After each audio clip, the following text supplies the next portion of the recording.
Everyone, I am Kavita Bisht, assistant professor of TIT group Bhopal. आज हम diploma course में maths का टॉपिक ले रहे हैं, जो कि है अपना कॉम्प्लेक्स नंबर, जो कि है अपना यूनिट 5। तो यूनिट 5 हम ले रहे हैं, जिसमें है अपना कॉम्प्लेक्स नंबर। तो सबसे पहले हम कॉम्प्लेक्स नंबर क्या होता है वो हम पढ़ेंगे, उसकी डेफिनेशन पढ़ेंगे कि कॉम्प्लेक्स नंबर क्या होता है। तो कॉम्प्लेक्स नंबर जो होता है, complex number is a expression of the form a plus ib, where a and b are real number and I is an abstract symbol. So this so called imaginary unit. तो complex number को हम जो है ना a plus i B के रूप में लिखते हैं, जहाँ पे क्या होता है कि a और b जो होते हैं वो अपने रियल नंबर्स होते हैं, एंड आई जो होता है वो इमेजनरी यूनिट होती है। उसके अलावा हम यहाँ पढ़ते हैं कॉम्प्लेक्स कॉन्जुगेट के बारे में कि कॉम्प्लेक्स कॉन्जुगेट क्या होता है।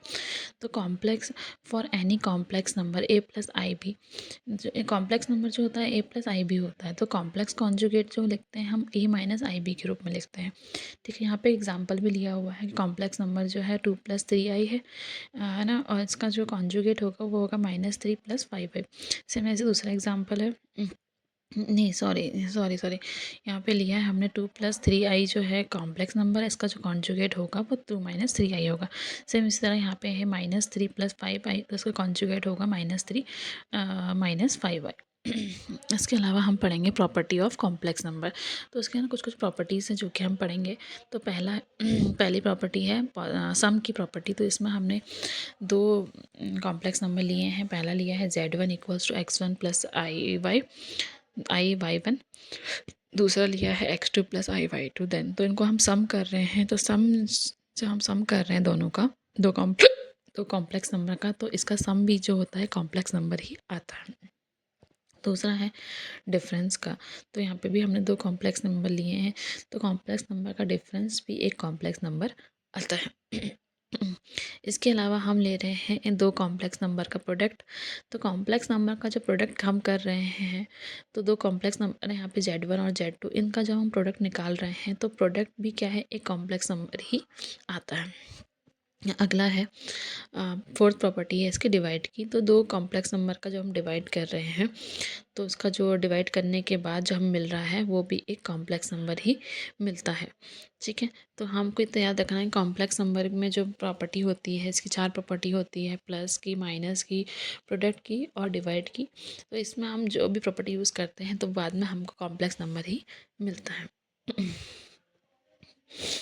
यहाँ पे हमने एक बार की प्रॉपर्टी भी ली है कि दो कॉम्प्लेक्स नंबर लिए हुए हैं, तो यहाँ बार की प्रॉपर्टी भी ली हुई है। तो बार की प्रॉपर्टी में क्या हमने Z1 लिया है जो कि इक्वल आ जाता है अपने Z2 के। तो कॉम्प्लेक्स नंबर पे कुछ लॉस से पढ़ते हैं हम, जैसे एडिशन और मल्टीप्लिकेशन लॉस। तो दो कॉम्प्लेक्स नंबर लिए हुए हैं, 3 कॉम्प्लेक्स नंबर लिए हुए हैं, Z1 Z2 और Z3। ये कॉम्प्लेक्स नंबर है, तो इसमें हम प्रॉपर्टी यूज़ कर रहे हैं पहला कम्यूटेटिव लॉ। तो कम्यूटेटिव लॉ में क्या बोलता है, सिमिलरली फॉर कम्यूटेटिव लॉ पढ़ रहे हैं। तो इसमें जो हो जाता है अपना Z1 Z2 हो जाता है, वो हो जाता है Z2 Z1 के इक्वल हो जाता है। दूसरा होता है अपना एसोसिएटिव लॉ। तो एसोसिएटिव लॉ में क्या बोल रहा है कि Z1 + Z और ब्रैकेट में Z2 + Z3 जो हो जाता है वो इक्वल हो जाता है Z1 + Z2 + Z3 के।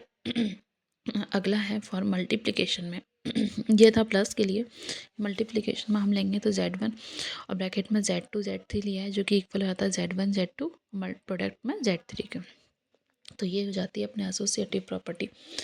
अगली जो हो जाती है अपनी, हो जाती है existence of additive and multiplication identity. तो अपना जो आइडेंटिटी एलिमेंट होता है वो होता है 1, जो होता है वो होता है मल्टीप्लिकेशन के लिए, और 0 जो होता है वो अपना एडिशन के लिए होता है। तो यहाँ पे है ना, एडिशन के लिए 0 लिया गया है, मल्टीप्लिकेशन के लिए 1 लिया गया है, और यहाँ पे ये property existence of additive and multiplication identity solve करी है।